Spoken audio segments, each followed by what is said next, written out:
in and pulled it out. It was an old key. "Perhaps it's been buried for 10 years, she whispered to herself. "Perhaps it's the key to the secret garden."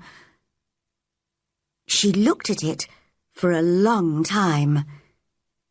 How lovely it would be to find the garden and see what had happened to it in the last 10 years. She could play in it all by herself, and nobody would know she was there. She put the key safely in her pocket. The next morning, Martha was back at Misselthwaite Manor and told Mary all about her day with her family. "I really enjoyed myself. I helped Mother with the whole week's washing and baking. And I told the children about you. They wanted to know about your servants and the ship that brought you to England and everything. I can tell you some more for next time," offered Mary. "They'd like to hear about riding on elephants and camels, wouldn't they?" "Oh, that would be kind of you, miss. And look, Mother has sent you a present." "A present?" repeated Mary. How could a family of 14 hungry people give anyone a present? "Mother bought it from a man who came to the door to sell things. She told me, 'Martha, you brought me your pay like a good girl, and we need it all. But I'm going to buy something for that lonely child at the manor.' And she bought one, and here it is." It was a skipping rope. Mary stared at it. "What is it?" she asked. "Don't they have skipping ropes in India?" "Well, this is how you use it. Just watch me." Martha took the rope and ran into the middle of the room. She counted up to 100 as she skipped. "That looks lovely," said Mary. "Your mother is very kind. Do you think I could ever skip like that?" "Just try," said Martha. "Mother says it'll make you strong and healthy. Skip outside in the fresh air." Mary put her coat on and took the skipping rope. As she was opening the door, she thought of something and turned round. "Martha, it was your money, really. Thank you." She never thanked people usually, and she did not know how to do it. So she held out her hand, because she knew that adults did that. Martha shook her hand and laughed. "You're a strange child," she said, "like an old woman. Now, run away and play." The skipping rope was wonderful. Mary counted and skipped and counted until her face was hot and red. She was having more fun than she had ever had before. She skipped through the gardens until she found Ben Weatherstaff, who was digging and talking to his robin. She wanted them both to see her skip. "Well," said Ben, "you're looking fine and healthy today. Go on skipping. It's good for you." Mary skipped all the way to the secret garden wall. And there was the robin. He had followed her. Mary was very pleased. "You showed me where the key was yesterday," she laughed. "I've got it in my pocket. So you ought to show me the door today." The robin hopped onto an old climbing plant on the wall and sang his most beautiful song. Suddenly, the wind made the plant move, and Mary saw something under the dark green leaves. The thick, heavy plant was covering a door. Mary's heart was beating fast, and her hands were shaking as she pushed the leaves away and found the keyhole. She took the key out of her pocket, and it fitted the hole. Using both hands, she managed to unlock the door. Then she turned round to see if anyone was watching. But there was no one. So she pushed the door, which opened slowly for the first time in 10 years. She walked quickly in and shut the door behind her. At last, she was inside the secret garden. It was the loveliest, most exciting place she had ever seen. There were old rose trees everywhere, and the walls were covered with climbing roses. She looked carefully at the grey branches. Were the roses still alive? Ben would know. She hoped they weren't all dead. But she was inside the wonderful garden in a world of her own. It seemed very strange and silent, but she did not feel lonely at all. Then she noticed some small green shoots coming up through the grass. So something was growing in the garden after all. When she found a lot more shoots in different places, she decided they needed more air and light. So she began to pull out the thick grass around them. She worked away, clearing the ground for 2 or 3 hours, and had to take her coat off because she got so hot. The robin hopped around, pleased to see someone gardening. She almost forgot about lunch. And when she arrived back in her room, she was very hungry and ate twice as much as usual. "Martha," she said as she was eating, "I've been thinking.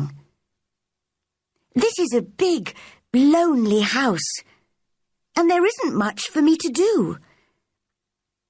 Do you think if I buy a little spade, I can make my own garden?" "That's just what Mother said," replied Martha. "You'd enjoy digging and watching plants growing. Dickon can get you a spade and some seeds to plant, if you like." "Oh, thank you, Martha. I've got some money that Mrs. Medlock gave me. Will you write and ask Dickon to buy them for me?" "I will. And he'll bring them to you himself." "Oh, then I'll see him." Mary looked very excited. Then she remembered something. "I heard that cry in the house again, Martha. It wasn't the wind this time. I've heard it 3 times now. Who is it?" Martha looked uncomfortable. You mustn't go wandering around the house, you know. Mr. Craven wouldn't like it. Now, I must go and help the others downstairs. I'll see you at tea time. As the door closed behind Martha, Mary thought to herself, this really is the strangest house that anyone ever lived in.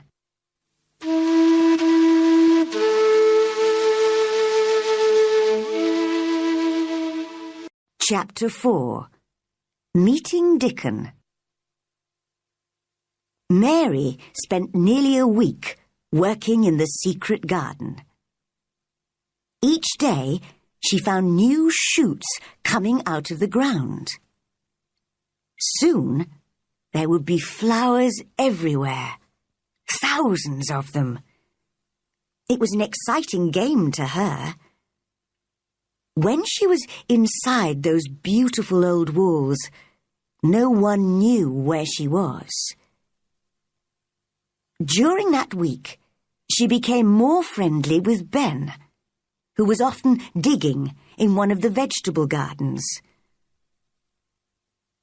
"What are your favourite flowers, Ben?" she asked him one day. "Roses. I used to work for a young lady who loved roses, you see, and she had a lot in her garden. That was 10 years ago, but she died. Very sad it was." "What happened to the roses?"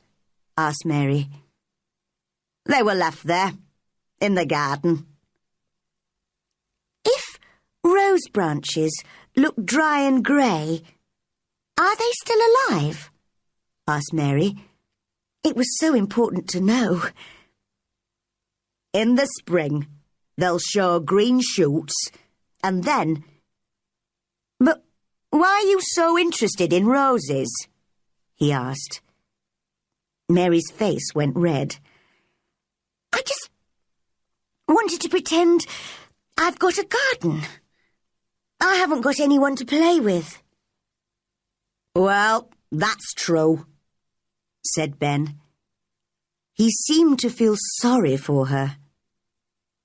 Mary decided she liked old Ben, although he was sometimes bad-tempered. She skipped along and into the wood at the end of the gardens. Suddenly, she heard a strange noise, and there, in front of her, was a boy. He was sitting under a tree, playing on a wooden pipe. He was about 12, with a healthy red face and bright blue eyes. There was a squirrel and a crow in the tree, and 2 rabbits sitting on the grass near him. "They're listening to the music," thought Mary. "I mustn't frighten them." She stood very still. The boy stopped playing. "That's right," he said. "Animals don't like it if you move suddenly. I'm Dickon, and you must be Miss Mary. I've brought you the spade and the seeds." He spoke in an easy, friendly way. Mary liked him at once. As they were looking at the seed packets together, the robin hopped onto a branch near them. Dickon listened carefully to the robin's song. "He's saying he's your friend," he told Mary. "Really? Oh, I am pleased he likes me. Can you understand everything that birds say?" "I think I do, and they think I do. I've lived on the moor with them for so long. Sometimes I think I am a bird or an animal, not a boy at all." His smile was the widest she had ever seen. He explained how to plant the seeds. Suddenly, he said,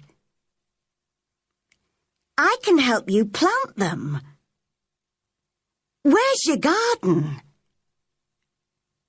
Mary went red, then white. She had never thought of this. What was she going to say? "Could you keep a secret? It's a great secret. If anyone discovers it, I'll die."